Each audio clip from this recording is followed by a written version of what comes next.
Hello guys, कैसे हैं आप लोग। उम्मीद है आप लोग फिट होंगे, ज़बरदस्त होंगे, मज़े में होंगे, बढ़िया होंगे और और बढ़िया तरीके से हमारे रिएक्शंस को एंजॉय कर रहे मेरा होंगे। नाम है इट्स मी तलहा। मोहसिन तो गाइस। गाइस, रमन सागर जी की श्री कृष्ण एपिसोड नंबर 53 का पार्ट नंबर 2 लेकर आ जो चुके हैं गाइस गाइस। लास्ट पार्ट था वो बहुत ही शॉकिंग और बहुत ही इंटरेस्टिंग भी आप था। देखें ना, तलब क्यों? एक किस तरह का भयंकर किस्म का युद्ध हमें देखने को मिल कृष्णा रहा जी और है। उस गदा युद्ध, राक्षस के बीच बिल्कुल। में और पहले कृष्णा जी ने अपना जो अहकार आकार भरा किया ना, आकार बढ़ा अहकार। के ओए ओए, वो क्या कमाल का सीन था। तब थी उसकी लाइट चली गई थी हम्म। राक्षस की, क्योंकि उसने तो पर समझा उसके था कि बाद भोजन आ गया। पर उसके बाद भी जब मल युद्ध हुआ और उसके तब बाद भाग गया फिर वो राक्षस भाग गया, फिर कृष्ण जी ने उससे पकड़ा जब, तो उसने माली गदा युद्ध, युद्ध शुरू गदा कर युद्ध दिया। शुरू हो और गया। गदा युद्ध में फिर तला भी आप देखेंगे वो पराजित होने का नाम ही ना तो ले, गाइस काफी अब देर गदा देखना युद्ध। ये है कि वो कैसे पराजित होने वो वाला तो है और आगे लास्ट क्या में होने जब वाला है। कृष्ण जी ने अपनी माया का प्रयोग करके वो गदा उस पर गायब हुआ, फिर जब उसे एक पड़ी मारा है, है, तो हाँ। अब देखेंगे गैस कि उसका आगे बाद क्या किस होने प्रकार वाला है, होने सही वाला है और बात है। गुरुदेव का पुत्र किस तरह वापस आएगा, ये वो देखने के जीवित लिए भी है चलते कि नहीं चलते जीवित। हैं वीडियो की तरफ और देते हैं रिएक्शन। वो बड़ा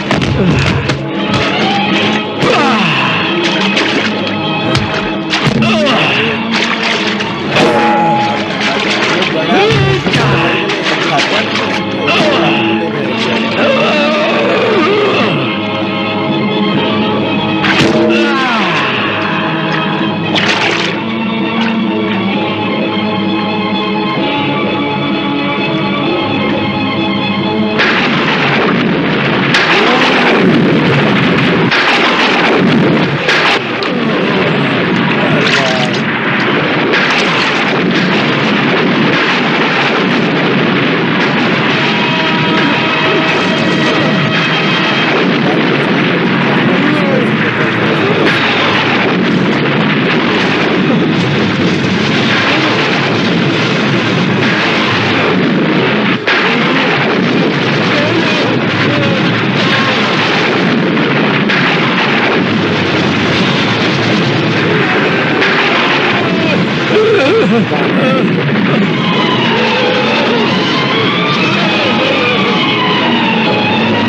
कृष्णा जी ने जान है किसी वैसी पे कर दी उसकी बस। गाने अजीब है। ये बात है। कृष्णा जी ने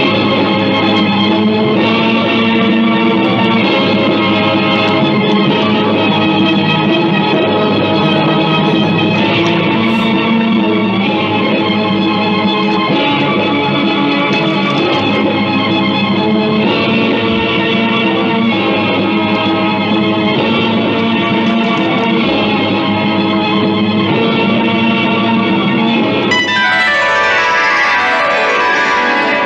और पूछेगा किससे? हाँ, अभी देखेंगे। हाँ, कहीं इसको जोड़ने तो नहीं लगे।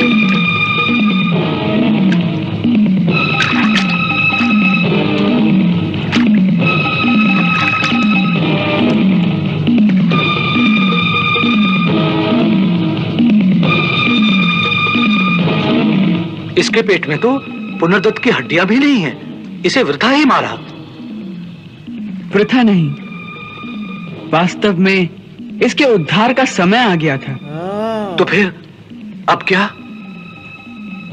कुछ नहीं, अब यमराज की राजधानी संयमनी में चलते हैं। सही है। वही पुनर्दत्त को ढूंढ सकते हैं। हाँ, चलो।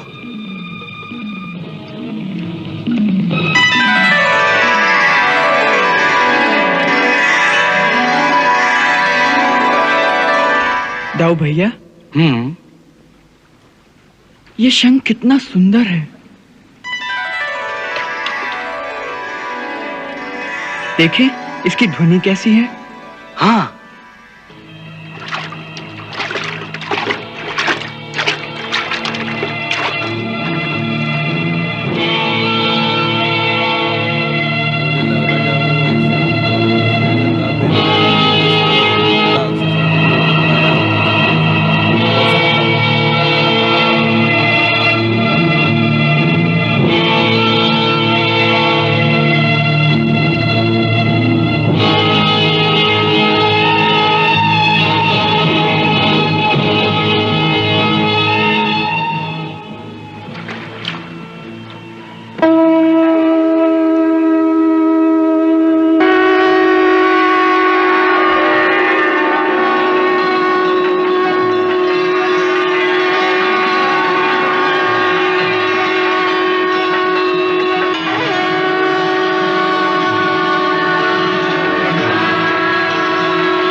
आज से यही हमारा शंख होगा।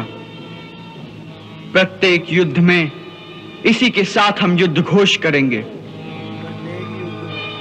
इसका नाम पांचजन्य शंख होगा और जहां भी ये शंख बजेगा वहां धर्म की विजय होगी।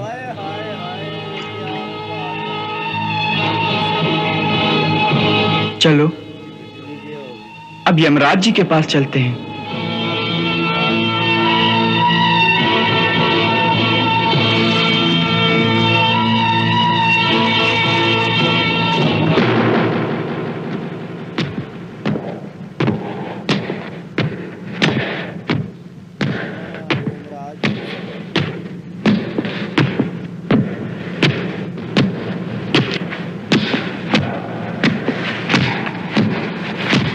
ये किसके पदचाप की ध्वनि है चित्रगुप्त? ऐसा कौन है जिसके बढ़ते हुए चरणों की धमक से यमपुरी की धरती भी कंपायमान हो रही है? ये कौन आ रहा है? हे यमराज, इस क्षण में तो किसी भी प्राणी के आने का कोई उल्लेख नहीं है मेरे खाते में। इसलिए प्रभु, जो आ रहा है वो मृत्युलोक का प्राणी नहीं हो सकता, कोई और ही है। और कौन? असुर या सुर? मैं नहीं जानता भगवान। हाँ?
तुम?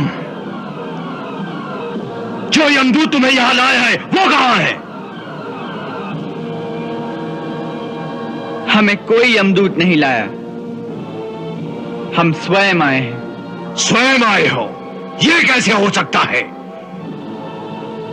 तुम इस पार्थिव शरीर के साथ यहां कैसे आ सकते हो?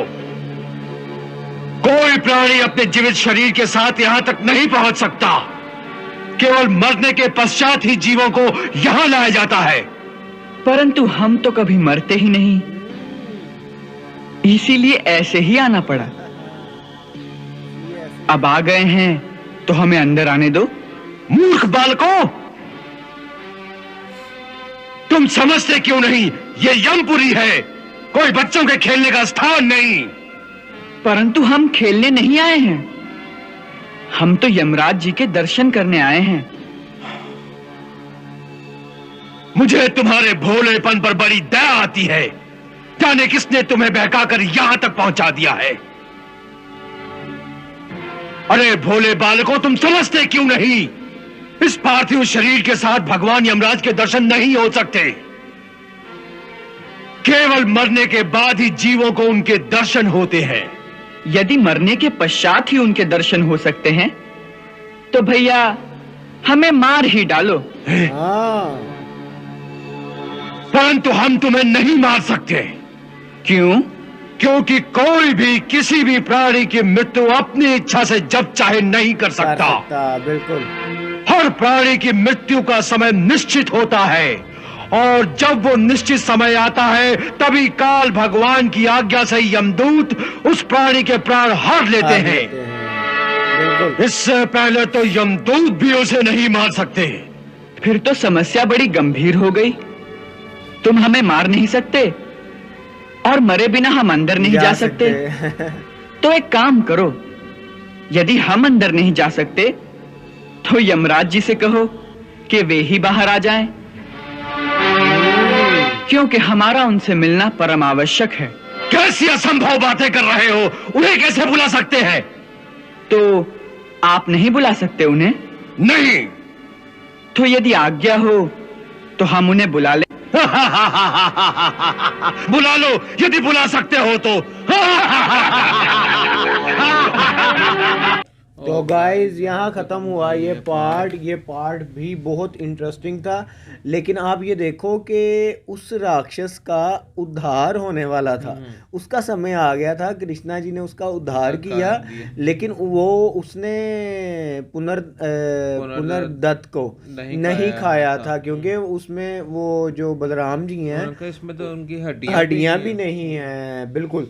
तो फिर उन्होंने कहा कि अगर यहाँ नहीं तो फिर हमें यमलोक ही बता सकते हैं, तो यमराज ही बता सकते हैं वो कहाँ है। और जब वो यहाँ आए तो एकदम उनका सैनिक शॉक्ड हो गया कि जीवित इस तरह कोई भी प्राणी यहाँ तक नहीं आ सकता। भाई आप उसको सैनिक को छोड़ो, यमराज जी को कैसी वो सुनाई दे रही थी कि कौन है, किसके ऐसे पद पढ़े हैं कि जो हमें यमलोक को भी हिला रहे हैं। और जब उनके सैनिक ने रोका तो वो कहते हैं कि मृत्यु से पहले तो आप यमराज जी को नहीं देख सकते। उन्होंने कहा मृत्यु आप कर नहीं सकते, मैं अंदर जा नहीं सकता। उन्होंने कहा नहीं, यही एक कार्य करते हैं कि यमराज को ही बाहर बुला लेते हैं, यमराज जी को ही बाहर बुला लेते हैं। और उसके बाद उन्होंने कहा कि यही तो समस्या है, हम मरते ही तो नहीं है, मतलब कि हमारी मृत्यु ही तो नहीं होती, जीवित रहते, स्वयं भगवान है वो। और उसके बाद आप देखो कि वो कहते कि ठीक है तुम मुझे मार दो, कहते मैं नहीं मार सकता। क्यों? क्योंकि हर किसी का टाइम जो होता है, नियति जो होती है वो निश्चित होती है, और तब ही वो जो यमदूत है वो उनकी आत्मा को निकालता है। तो लेकिन अब देखो होता क्या है, तो अब कृष्णा जी और बलराम जी पे वो लास्ट पे हंस रहे थे। लेने तो कृष्णा जी आए, अगर आप खुद बुला सकते हैं तो बुला ले। तो अब गाइस देखना ये है कि आगे कृष्णा जी कौन सी लीला दिखाने वाले हैं जो कि यमराज जी को तक पहुंचेगी और हमें भी देखने को मिलेगी। तो गाइज अब ये तो नेक्स्ट ही पता चलेगा। अगर यहाँ तक ये वीडियो अच्छी लगी तो लाइक शेयर कमेंट और हमारे चैनल को सब्सक्राइब। मिलते हैं नेक्स्ट वीडियो नेक्स्ट पार्ट के साथ। Love you India.